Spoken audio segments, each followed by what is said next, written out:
The LA Chargers just signed a monster offensive lineman, fits Jim Harbaugh, fits the whole thing. And so what you're looking at here is the draft picks. Did a video on this yesterday and just really talked about how smart, methodical, professional, mature this draft was for the LA Chargers. And it just was really well done on their part. Then after the draft, you have undrafted free agents, and you can sign up to 15, 20 guys. But I really wanted to highlight one guy that was like, oh, yeah, this guy seems like he's probably going to fit. Here it is. Oh, my goodness. Sorry. Hold on here. All right, here he is. Tyler McClellan, offensive tackle from Campbell. You're like, what? Where? What is that? Exactly. I have no idea. But he's 6'7". I thought he was 6'8". I've seen this was he's 6'8", 350 is a number that I saw. Let me just look here. I'm gonna go back because I thought he was even bigger than. So he's 6'8", 350. So that article that I'm about to show you is from it's basically looking at Diamonds in the Rough. He was featured on that. And by the way, if you're new to the channel, we're Detroit Lions fans, but we follow this channel, or we made this channel following Jim Harbaugh. So you get an unbiased look into the Chargers here. Okay, monster offensive lineman from a school you don't know about, 6'8", 350, offensive tackle, and he's gone actually against some decent players. But let's pull up his. He did an interview, and I kind of had to do some digging on this. The website's a little sketchy, pop-ups everywhere, but that's okay. That's what you got to do to find the good stuff, is get into these websites. Okay. This guy's like, what would your teammates say is your best quality? He says dependability. No matter the situation, what's going on, my teammates can count on me. They also said, what do you see yourself at the next level and a team that could possibly get you? And this was featured on Draft Diamonds.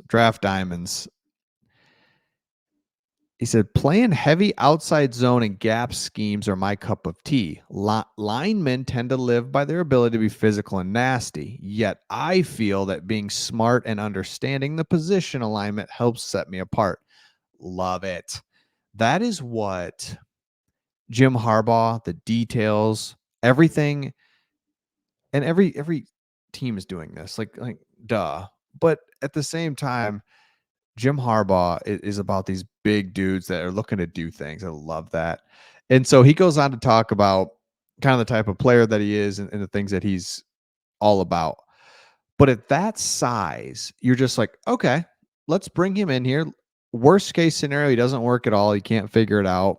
Goodbye. Best case scenario, man, his technique is there. He's getting some footwork help. He's at the pro level. He's now in with the strength and conditioning staff with the Chargers that is incredibly elite, was with the Michigan Wolverines, turned all those guys into hardened animals. And he kind of shifts his body weight around. And next thing you know, you have this offensive tackle depth from this guy. So you've got Joe Alt, who looks, by the way, Joe Alt's just a monster. And he looks like he's 15 years old. It just doesn't make any sense. So he's like literally, and they've said this, that he's still growing. Joe Alt's still growing. He'll be just fine. All this. It's like, yeah, he looks like it. Then you got this guy possibly on the other side or backup, but still, this is an undrafted free agent. Bring in the beef. I love looking at an offensive tackle that could possibly come in, and we'll get back to a couple more undrafted free agents here. But I love certain positions when it comes to undrafted free agents, like a quarterback. Forget it. Like that's a long shot to do anything if you're a quarterback on any team. But if you're a running back, an offensive lineman, there's an opportunity there. You're one injury away. You kind of sneak in. You kind of make a fit. So I like seeing that. Now, the next one that I was going to look at here is they signed a Florida State safety, Akeem Dent. And so I went to a Florida State website to look up what's up with this guy.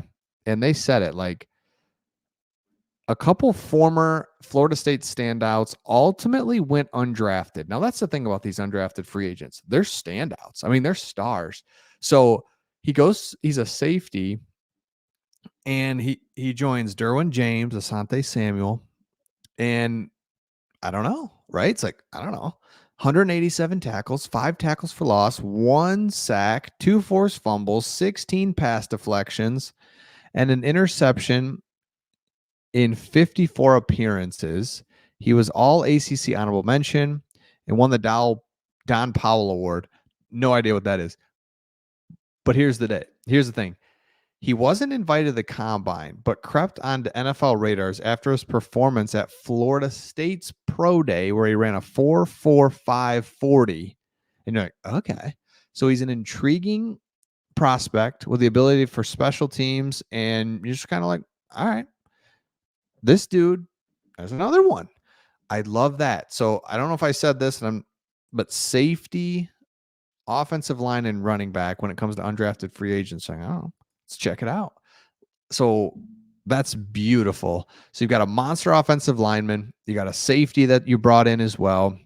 You've got 20 others as well, and we'll highlight a few more probably in the coming days. But overall, for me, as I look at this as a unbiased opinion, Joe Alt, love the pick. Craig did a great breakdown. Craig is the other guy on this channel. We break this down together. Joe Alt, it's the absolute mature, responsible pick there at 5. Just it's unbelievable. Why? Because next pick you get Ladd McConkey, who gets open, and now you've got 2 studs versus you take Neighbors at 5. Now you still would get whoever here at 34, but you get check your box, check Junior Colson, check. And we went through those guys, and I won't go through Junior Colson again. He's one of my favorite all-time Michigan players, not just last year, just all time. But then Brendan Rice here to really round out and get Brendan Rice and Cornelius Johnson in the 7th round.